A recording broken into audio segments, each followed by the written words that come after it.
Good morning. I hope that each of you are doing well. As always, I want to emphasize to those of you at Riverside that if you have any need, we would be glad to hear from you about it so that we can try and be as helpful as possible.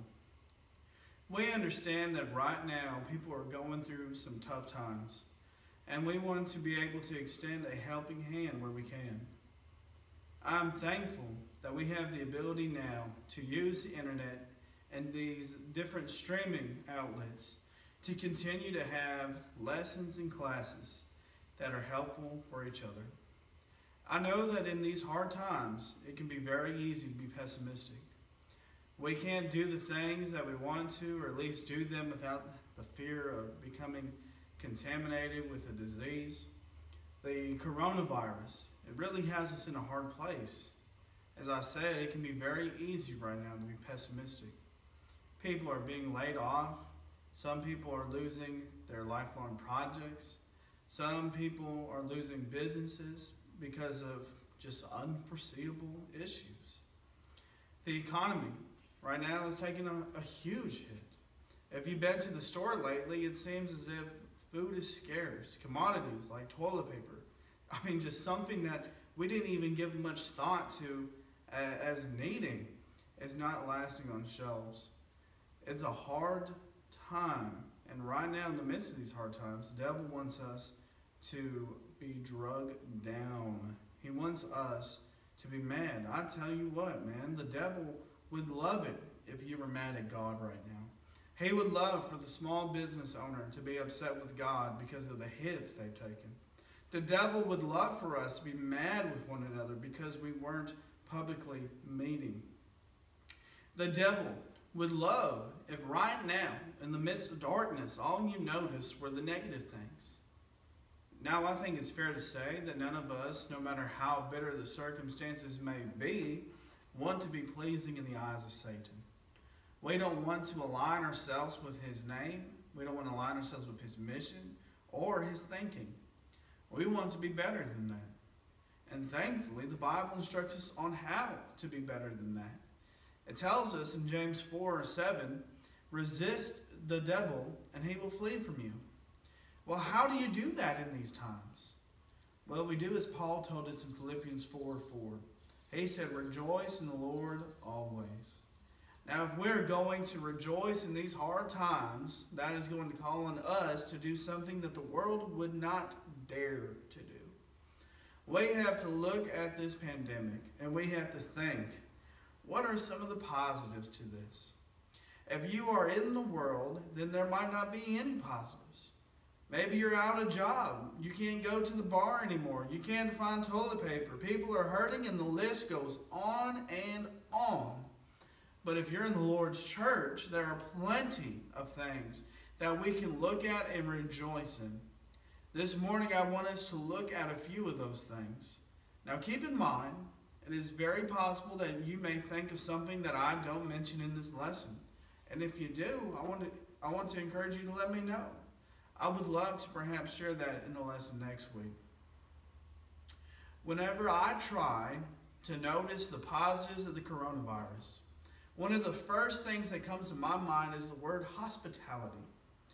Now that might seem a little weird. After all, people for the most part are sticking to their own homes.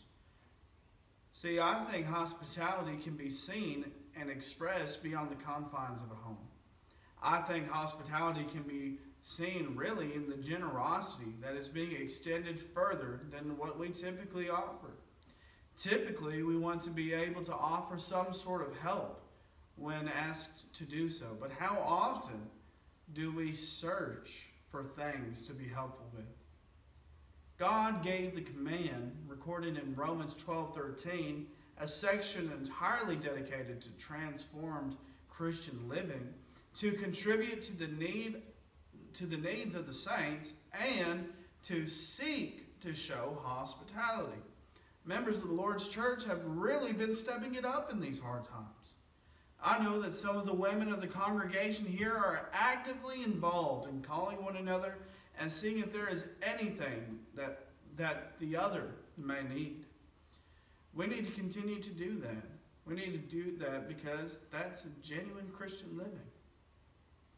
I think that's an area of life that we would all love to be masters of, but maybe before this pandemic happened, we weren't too good at. That's why we can look at the coronavirus and say, well, here's a positive. This virus has really challenged us to see whether or not we will bear fruits that coincide with righteousness. And I can say that it really has. It really has challenged us. I know that it may be hard to look at something like the coronavirus and say it has done any good, but with honest eyes, you will see that this problem has given us an opportunity to shine and to grow, to shine forth as an example in our communities, and to grow more into the image of Christ. When considering the positives of the coronavirus, another word that comes to mind is the word appreciation. Now, I know that this can go a few different ways. Some of us have developed perhaps an appreciation for a job that we weren't too happy about beforehand, but now we look out and we see, well, these people can't work, I'm still able to work and to provide for my family. Maybe you're more appreciative of those things which God has blessed you with. Some of us could have developed an appreciation for the small things in life that as of right now we're having to adapt to not having at the moment. Things like being able to go to the store after 8 o'clock. Things like being able to sit down in a restaurant, and so many others. Some of us maybe have developed an appreciation for hand soap. Maybe you're glad to know that just about everyone is doing their best to guard their hygiene, and I hope that that's a trend that continues. The real thing I want to focus on and talking about appreciation is an appreciation for the brethren. I'll give you a for instance. I greatly appreciate the Coons. The Coons in this difficult time, they've been bringing me meals. And I appreciate this because it makes me feel at home. And needless to say, they're wonderful meals. My appreciation for the brethren is being magnified in other ways than that as well, I promise you. Being apart from my brethren is difficult. I'm a single preacher. Now what that means is that the highlights of my week are the times that we gather together and we worship in the building. Right now, that is not a luxury being afforded. That is something I am dearly missing, but coming to really treasure, to greatly appreciate. As I have told you before, I didn't grow up in a Christian home. I was brought to church by my grandmother, and she helped instill in me a desire to go and be with the saints. My whole life, I have been the one responsible for getting to worship and fellowships. And now that those things are taken away, I see them as more than a responsibility. I see them ultimately as a blessing. I can more perfectly understand the joy that is expressed in Psalm 122 and verse 1, where David says, I was glad when they said to me, let us go to the house of the Lord. I am looking forward to that gathering of the saints. I think the old adage fits well here. With distance, the heart grows fonder. This speaks to the greater feeling of affection experienced when friends and dear loved ones are kept apart. It reminds me of the text that we used for last week's sermon, 1 Thessalonians chapter 2 and verse 17, where Paul said, but since we are torn away from you, brothers, for a short time in person, not in heart, we endeavor the more eagerly and with great desire to see you face to face. The COVID-19 virus has really made me more appreciative of our time together, but more than that, our bond with one another. You may remember that last Sunday, Doyle shared a message from Daniel Saki. Daniel is one of the missionaries that we support, and he works there in Liberia, Africa. In that message, he told us that him, Daniel, and the school that he directs, called for a fast and a day of prayer for our sake. I love that. I love it because it reminds me of the greetings that Paul would include in his letters, words which serve to encourage and fortify the brethren. I know that the coronavirus is making things difficult. It is challenging us, but I am thankful that it is helping us to have a deeper appreciation for things, especially an appreciation for the brethren. A third word that I think of when looking at the positives of the coronavirus is the word strengthening. I think that this time of chaos has really allowed for those in Christ to focus on the peace that is found in Christ and to allow for some space to strengthen themselves. James 1 verses 2 through 4 says, "Count it all joy, my brothers, when you meet trials of various kinds. For you know that the testing of your faith produces steadfastness. And let steadfastness have its full effect, that you may be perfect and complete, lacking in nothing." These words, perfect and complete, refer to growth. Trials allow for time of growth, and we will grow so long as that becomes our focus in the midst of trials. Think about all those times David faced trials. What did he do with them? Yeah, on occasion he allowed for them to create a festering wound of sin. You see that in Psalm 38 and verse 5. But more often than that, he allowed for trials to help him grow. To grow as a follower, to grow as a person, and to grow closer to his God. Paul even used trials as a time to learn from and grow. One example of this growth is found in Philippians 4. And the word that summarizes that is contentment. Our fourth word as we consider the positives surrounding coronavirus is contentment. Paul says in Philippians 4 verses 10 through 13, "I rejoice in the Lord greatly that now at length you have revived your concern for me. But you had no opportunity. Not that I am speaking of being in need, for I have learned in whatever situation I am to be content. I know how to be brought low, and I know how to abound. In any and every circumstance, I have learned the secret of facing plenty and hunger, abundance and need. I can do all things through him who strengthens me." Paul, in a reflection of his current state, being locked in prison away from his brethren, speaks to his ability to be content. Brethren, I hope that this virus helps to make us content with the things we have. Not all of these things that I'm speaking of are physical things, such as food or riches. Some of these things to grow content with are family. Some of these things are opportunities. And some of these things are brethren. Now, continuing our thought regarding the positives of the coronavirus, a fifth word that comes to mind is teaching. With services being canceled and classes not being in person, we made the switch to live stream classes and video sermons. These things, I believe, have really proven to be a positive experience because they have created a unique atmosphere in our homes. Some of our families are sitting in classes with each other for the first time. They're just now being able to feed off of each other in discussions. One that comes to mind is the Frenches. Chris had told me that after we had that class covering fasting in Mark 2, that Wade had asked some questions about fasting.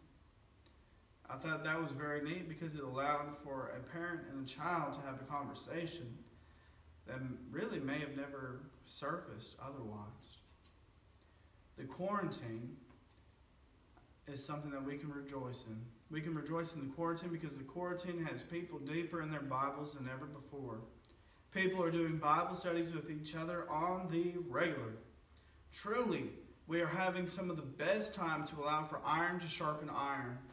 And it in a way, reminds me of Paul and Silas in their time in prison while doing mission work in Philippi. In Acts 17 and verse 1, it tells us about midnight, Paul and Silas were praying and singing hymns to God, and the prisoners were listening to them. This is so unique because I'm sure that Paul and Silas, I'm sure that they were close beforehand, but I could only imagine how close they became afterward. Can you imagine the things that they discussed while in prison? Can you imagine the depth of those prayers that they offered up to God? Can you imagine just the strength of that singing as they were in the face of death? Can you imagine the light that was being cast on those others who were in prison. Teaching was happening in those prison cells, and reflection was taking place that may have not happened otherwise.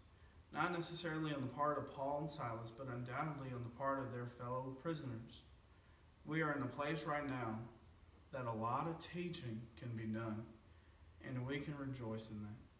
We can rejoice in teaching that is taking place, but even beyond that is a word that is often associated with teaching. The word is preaching. As I consider the positives of this virus, I think of preaching. I am proud to say that before the virus had taken place, there was a ton of preaching that was accessible via the internet. I rejoice in saying that the number of sermons that are being shared via the internet have grown exponentially. Every time I'm on Facebook, I see different sermons being shared, different Bible classes going on, different lessons going on.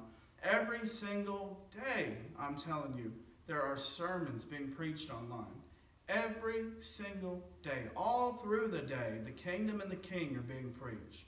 This reminds me of Paul in the book of Philippians, in Philippians 1, and verses 15 through 18. He said, "Some indeed preach Christ from envy and rivalry, but others from goodwill. The latter do it out of love, knowing that I am put here for the defense of the gospel. The former proclaim Christ out of selfish ambition, not sincerely, but thinking to afflict me in my imprisonment. What then? Only that in every way, whether in pretense or in truth, Christ is proclaimed, and in that I rejoice.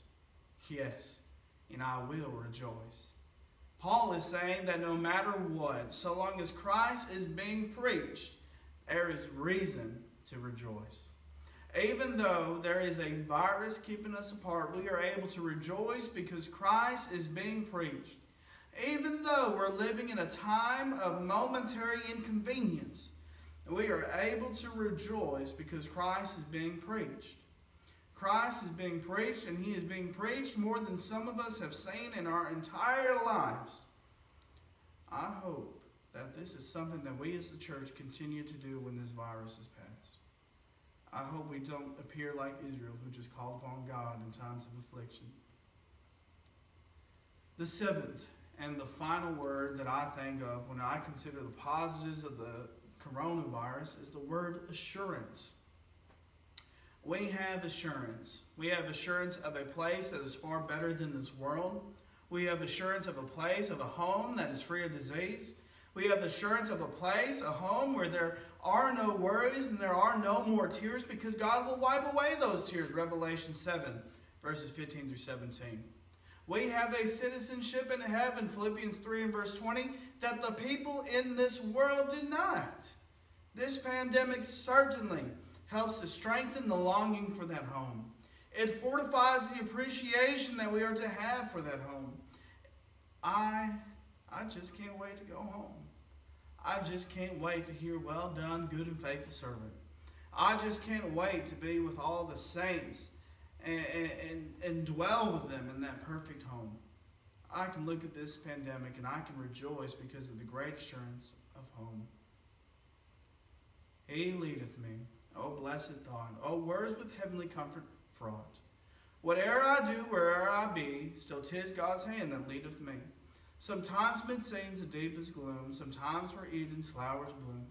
By waters calm or troubled sea, still 'tis God's hand that leadeth me. Lord, I would clasp thy hand in mine, nor ever murmur nor repine.